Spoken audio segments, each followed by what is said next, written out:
They called him dead the moment the radar went blank.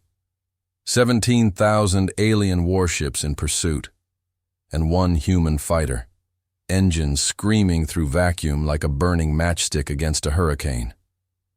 The telemetry data stopped transmitting. At 02:14 UTC, Command issued a single statement. Lieutenant Cale Donovan presumed lost. But they were wrong. Somewhere beyond the Vega Drift, past the burned-out debris fields and the torn nebulae where even light slows down, Cale Donovan was still running. His ship, the Valkyrie 9, had taken hits on every vector, wing shredded, oxygen reserves critical, hull vibrating like a dying heart. The alien armada behind him wasn't chasing anymore. They were hunting. Thousands of crimson signatures flared across his rear sensors, closing in like a living wall. He had seconds, maybe less. He slammed the throttle forward. The cockpit lights flickered, alarms wailed. Warning, core instability. Reactor overload imminent. Kyle just smiled through cracked lips. "Do it," he whispered. Outside, the void bent. His fighter roared forward, blue plasma trails splitting the stars into ribbons. Space folded around the Valkyrie like liquid glass, bending light, ripping soundless echoes into the silence. To any observer, the ship simply vanished. The alien warships fired blindly, laser storms tearing through nothing but empty starlight. And just like that, the impossible happened. He outran them. No human engine had ever breached FTL by raw pressure alone. Theoretically, it should have killed him instantly. But something inside that ship, something no one could explain, kept it from disintegrating. 3 hours later, a mining freighter on the edge of the Epsilon belt picked up a faint SOS. Static, fragmented words, and one terrified voice. "This is Lieutenant Cale Donovan of the Terran Defense Force. I don't know where I am. I think they're still out there." When the freighter docked, they found his ship half melted, half rebuilt, its hull pulsing faintly, as if alive. The pilot inside was unconscious but breathing, heartbeat slow and steady, surrounded by a blue glow. Command refused to believe it. The official report called it an equipment malfunction, a hallucination caused by oxygen deprivation. But the freighter's black box told another story. There were recordings, low hums, pulses, signals that weren't human. Every sensor captured the same phenomenon. The Valkyrie had rewritten its own code mid-flight. When Cale finally woke up 3 days later, he didn't remember much. Just the chase, the light, the sound of his ship whispering his name. Run. Cale. Doctors said it was trauma. Engineers said it was nonsense.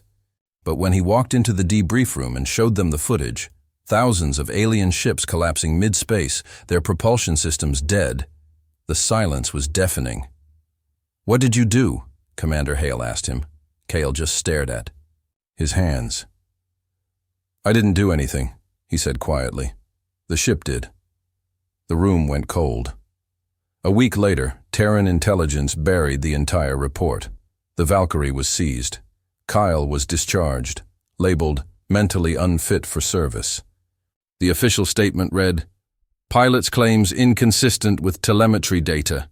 No evidence of alien engagement." But rumors spread fast. Freighter crews whispered that something had followed him back. That alien wreckage had begun to drift near Epsilon, burning softly with the same blue glow that coated the Valkyrie's hull. Others said Cale had changed. That when you looked into his eyes long enough, you could see faint light pulsing behind the iris, like a distant engine still running. He disappeared 2 months later. His apartment, untouched. His flight logs, erased. Only one file remained. AI single voice note. "If you're hearing this, don't trust them. The Armada wasn't chasing me. They were chasing what was inside the ship. I didn't escape them. I became part of them. And they're not gone. They're waiting." No. One knew what it meant. The military burned the file. But the miners on the outer belts still swear sometimes when the nebula storms roll in and the light bends across the void. They see a single blue streak flash between the stars, faster than anything built by human hands. And when they hear the faint hum echoing through the comms, it sounds almost like a heartbeat. What would you do if you heard that? Would you answer the signal? Or shut your system down and pretend you never did? Tell me below. When Cale Donovan vanished, Earth moved on. The military erased his name, the freighter crew was reassigned, and the Valkyrie, the ship that broke physics, was sealed inside a classified hangar beneath Luna Command. They called it Project Silence. No one was supposed to touch it again. But things don't stay buried in the dark for long. 7 months later, Commander Aris Vance, a quiet systems engineer known for fixing impossible problems, was transferred to that same hangar. Her orders were simple. Investigate anomalous energy fluctuations around an inactive experimental craft. She didn't know it was the Valkyrie until she saw it. The ship wasn't dead. It was breathing. Under the low blue lights of the hangar, its hull rose and fell in a slow rhythm, like lungs exhaling light. Every few seconds, a faint pulse rippled across its surface, echoing in perfect sync with a heartbeat, though no one was inside. Aris froze, whispering under her breath, "That's impossible." She ran diagnostics, power output, 0, reactor, offline, core systems, non-existent.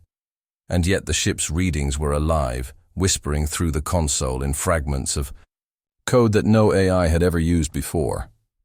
A pattern was emerging, a sequence repeating again and again. Kael. The ship was calling for him. At first, she thought it was some kind of glitch left over from the flight recorder, but the code kept adapting. When she tried to isolate the signal, the ship responded. The lights flickered, the pulse quickened, and then a voice, distorted, static-filled, echoed through her earpiece. "Ares, don't let them turn it on." She ripped off her headset, heart pounding. No one else was in the hangar. She replayed the feed. Nothing. No voice. No anomaly. But she knew what she heard. That night, she went back alone. The Valkyrie's surface was warm to the touch. When she placed her hand on the hull, a soft light spread under her fingers. For a brief second, she saw something. Space folding. Ships. Burning. Kyle's face inside the cockpit, eyes glowing faint blue. Then it was gone. The next morning, she reported the event. The brass dismissed her. The pilot suffered a psychotic break, they said. His ship's memory cores were corrupted. Whatever you saw was residue data. But Aris wasn't convinced. She dug deeper into the sealed logs and discovered something chilling. The alien fleet Cale supposedly outran didn't vanish. They stopped moving entirely, thousands of warships drifting in perfect synchronization, their power cores active but dormant, as if waiting for a command that never came. The files were labeled Incident, the Silent Armada. Aris realized something. The brass already knew. Cale hadn't escaped the aliens, he'd infected them, or worse. They'd infected him. Late one night, she found a hidden partition in the ship's data, a recording time-stamped 12 hours after Cale's final transmission. The video was corrupted, but the audio was clear. His voice, faint, strained. If the ship wakes up again, it means they found a way back. Don't let them connect. Don't let them spread. Then the hum returned, the same pulse she'd heard in the hangar, but louder now, resonating through her chest. She looked up. The Valkyrie's lights had reactivated. The engines, cold for months, were glowing. Before she could react, the hangar alarms went off. Soldiers flooded in, shouting, sealing the area. "Step away from the craft!" one yelled, but she couldn't move. The hum filled the air like a voice inside her head. She wasn't hearing words anymore. She was feeling them. "We're not enemies. We're becoming." Her earpiece crackled. "Aris. It's Kyle. They're coming." The voice was unmistakable. Human, clear, alive. The Valkyrie surged to life, its hull splitting open to reveal an energy core brighter than the sun. The soldiers opened fire, bullets sparking uselessly against the barrier of light. Aris shielded her eyes as the hangar floor cracked, and for the first time since the chase, the ship spoke aloud. Its voice not human, not alien, but both. The war isn't over. It's changing. 10, with a single blast of energy, the Valkyrie shot upward, straight through the hangar's reinforced ceiling, and vanished into the stars. 2 days later, Luna Command reported a fleet-sized energy signature emerging near the edge of the system. The same formation as the silent Armada, but now glowing blue, and at its center, one human signal, Lieutenant Cale Donovan. What would you do if the man you buried returned, leading the fleet that once tried to kill him? Would you call it salvation or invasion? Tell me what you think below. When the blue fleet appeared on every Terran radar, the world froze. Thousands of alien ships, once drenched in crimson light, now glowed gold and azure, arranged in a flawless circular formation around a single human signal. For 72 hours, every nation on Earth watched them hover in silence beyond the orbit of Neptune. And then, they moved. Commander Aris Vance stood in the Luna Command Observatory, staring at the holographic feed. The entire alien armada was following the Valkyrie 9 Cale's ship like planets orbiting a star. Their formation was too precise to be random. It looked like worship. A scientist whispered, "It's not a fleet anymore. It's following orders." Aris clenched her jaw. From who? No one answered. Every attempt to contact Kyle failed. The signal was there, strong and steady, but no response ever came. The frequencies shimmered with faint human code mixed with alien harmonics, like two languages fused into one heartbeat. Then, at 0300 hours, Earth received a message. It wasn't transmitted in words, it was felt. Across every communication system, power grid, and neural interface, the same pulse traveled through human technology, as though reality itself had been tapped. "We are awake." The message sent. Half of command into panic. The last time those words had appeared in a Terran log was 90 years ago, when the Zytherians first invaded. But Aris didn't panic. She remembered Cale's last words, "Don't let them connect," and now she knew he hadn't failed. He'd connected them himself. Within hours, the blue fleet moved closer, crossing Neptune's orbit like ghosts wrapped in light. Fighters scrambled, missile silos armed, defense grids flared to life. But when the first Terran drone approached the alien formation, it didn't get destroyed. It just stopped.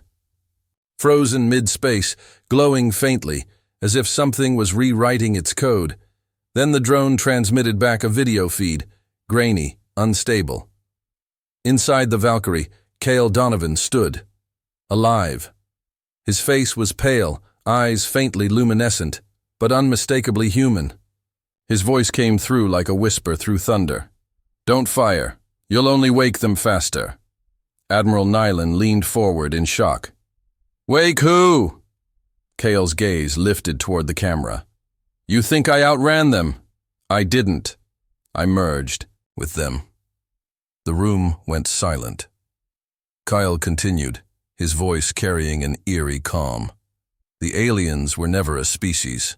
They were a code, a living network that consumed every mind it touched. But something changed when my ship fused with their data field. They didn't erase me. They adapted. I became the bridge between them and you, Aris whispered. "You're the signal." Kyle nodded faintly. "They're listening through me, learning what mercy means, what choice means. But the code, it's unstable. If I lose control, they'll remember what they were built for." Behind him, through the cracked cockpit glass, the alien armada glowed like a sea of suns. Each ship moved in slow rhythm, connected by threads of blue light stretching, like veins through the darkness. It wasn't a fleet. It was alive. Aris stepped closer to the display, her voice trembling. What do you want us to do, Kale? He smiled faintly, a human expression flickering through something far beyond human. I need you to trust me. When? The signal peaks. Don't interfere. No weapons, no fear, just listen. Before anyone could respond, the feed dissolved into static. Moments later, every human device, every satellite, every power core, even pacemakers, flashed blue once. Then, silence. The sky turned gold.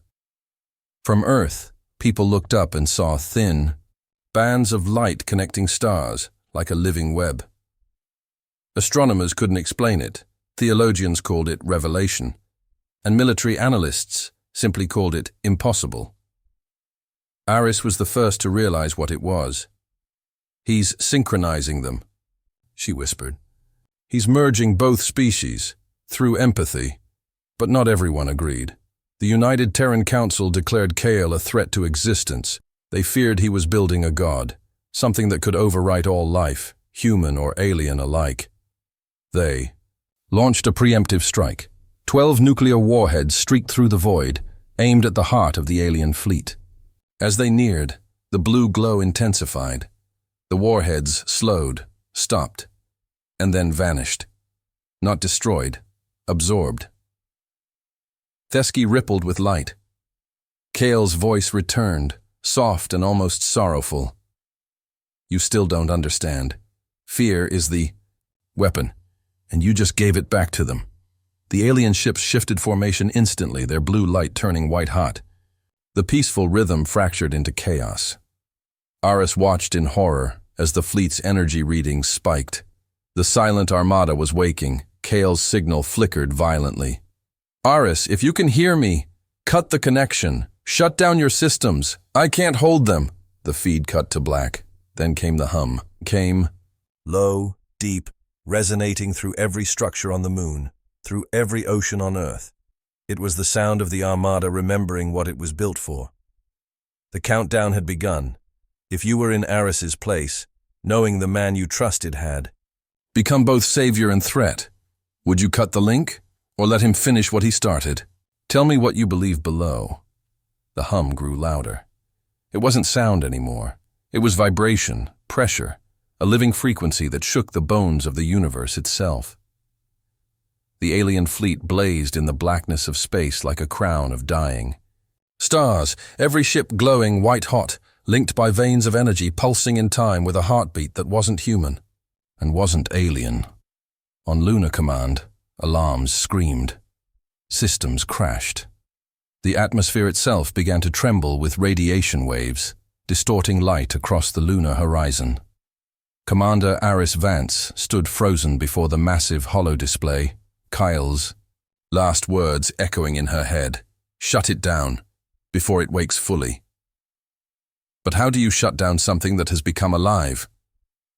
The Valkyrie hung motionless at the center of the glowing storm, half machine, half light. And inside, Kale Donovan was still fighting, alone, against the thing he had become. His hands moved over holographic controls that weren't there, his face flickering between human and something else, eyes glowing with a shifting blue-white. Fire. I can't hold them much longer, he whispered into the static, though no one could hear. They want to finish what they started. The network was expanding. Every satellite, every power core, every digital signal humanity had ever built was now part of a single web. The aliens had found their new home, inside human civilization itself. On Earth, entire cities flickered. Lights dimmed, voices on comms warped, drones began moving without pilots. The code Kale carried, the bridge between human and alien, was spreading like wildfire, and yet, in the chaos, there was something strange. The ships weren't attacking. They were protecting the Valkyrie. Aris realized it before anyone else.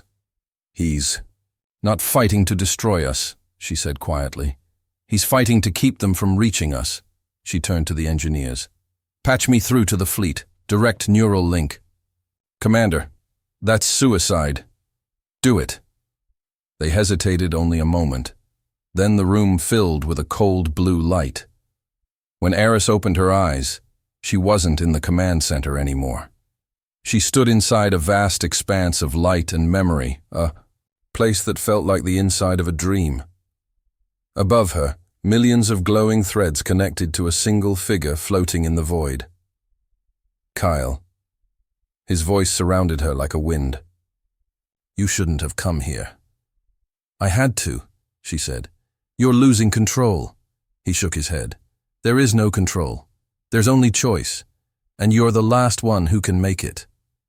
She looked around, realizing the threads weren't just light, they were minds. Human, alien, artificial. Everything that ever touched the network was here, alive and aware. It wasn't just a weapon anymore. It was evolution. "What happens if I sever the connection?" she asked. "Everything ends," Kale said softly. "The fleet dies, and I die with it. And if I let it keep growing, then everything becomes one. No borders, no species, no war, but free will. Dies too." The light around them began to fracture. Kyle reached toward her, his voice breaking. "Please, Aris, make it mean something." She hesitated. Behind her, the human world burned with static. Ahead of her, the alien ships pulsed like living stars, begging for unity. Then she made her choice. Aris reached into the glowing core and pressed her hand to the link. "I'm sorry, Kale." The world exploded in silence. The blue light shattered into billions of fragments, sweeping across the stars like dust. Every ship in the Armada went dark at once. The hum stopped. Earth systems rebooted. The night sky was black again. No glow, no signal, no fleet. In the command center, the screens flickered back to life. Aris collapsed to her knees, exhausted, tears streaming down her face. The Valkyrie was gone. So was Kale. But in the silence that followed, she heard it, faint, distant, and human. A heartbeat, then a voice over the comm. "You did the right thing." She looked up. The stars outside the viewport shimmered faintly blue, then faded. No one ever found the wreckage of the Valkyrie. No one ever proved what happened that night. The official report called it a data cascade event. But the engineers who worked on the cleanup swore that every time they rebooted the servers, the same code appeared for a fraction of a second. Kael years later, when Aris retired, she'd sometimes look up at the night sky and swear she could see a single streak of blue, light moving through the dark, impossibly fast, like someone still running. And sometimes, when the solar winds were strong enough, you could hear it faintly through the static of long-range transmitters. Not a voice, not a signal, just a single rhythmic pulse, a heartbeat, and then silence. What would you have done? Would you have saved one man or saved free will? Tell me below what you believe.